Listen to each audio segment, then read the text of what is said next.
While the training and education of healthcare professionals becomes much more professional, it is vitally important that academic health science centers and other education providers address the professional development needs of their faculty.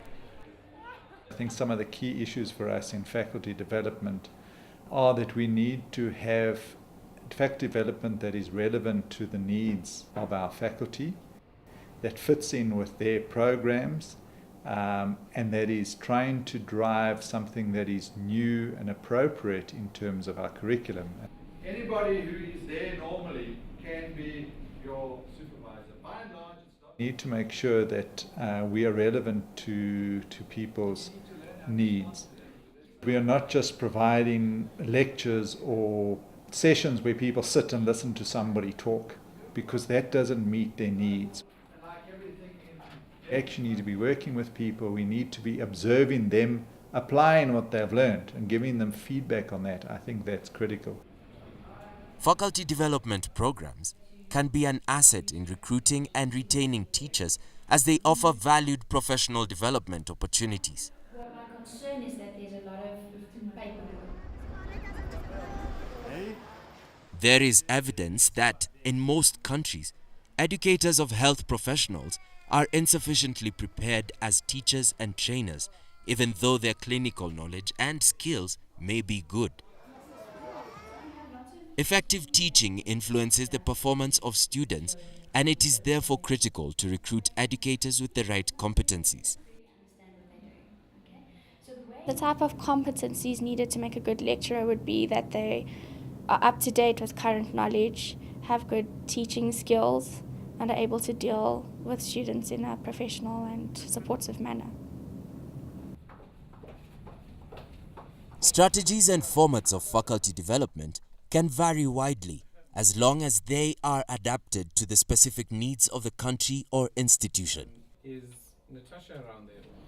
you will have weekly contact with us and other senior staff in the faculty by teleconference. They can be work-based or classroom-based, face-to-face, via the internet or televideo conferences, self-learning, mentorship, and communities of practice, or a combination of all of these. I certainly do think there should be programs for mandatory faculty development. Again, I repeat the fact that people complete a degree in one of the health sciences. They then are prepared to go and practice in that specific area. But that doesn't mean to say that they're prepared for academia in terms of teaching in that subject or research in that area. So I would like to see more courses available for staff in terms of developing their teaching. Policymakers should be aware that making faculty development programs mandatory will entail important cultural and organizational changes for most education institutions.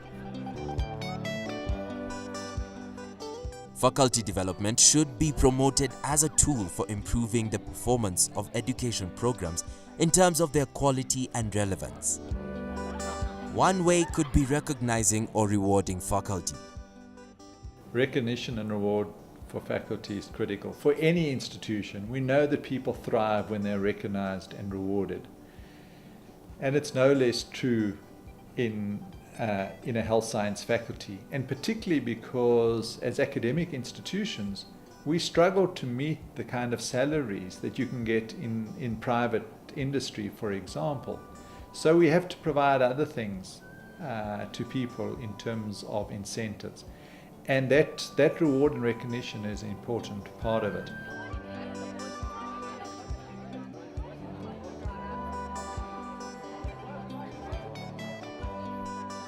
World Health Organization provides guidance to member states on how faculty development gives added value to the teaching and clinical skills of the future health professionals. Recommendation 1.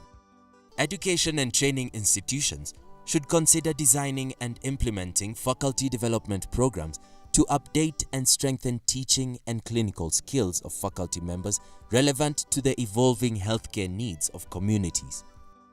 The promotion and rewarding of teachers and trainers should consider taking into account their participation in such programs. Quality of the evidence, moderate. Strength of the recommendation, conditional. Recommendation 2.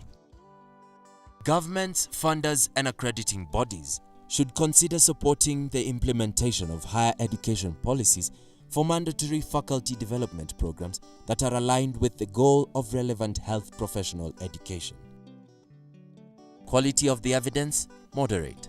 Strength of the recommendation, conditional. Recommendation 3. Education and training institutions should consider innovative expansions of faculty through the recruitment of community-based clinicians and health workers as educators. Quality of the evidence, moderate. Strength of the recommendation, conditional.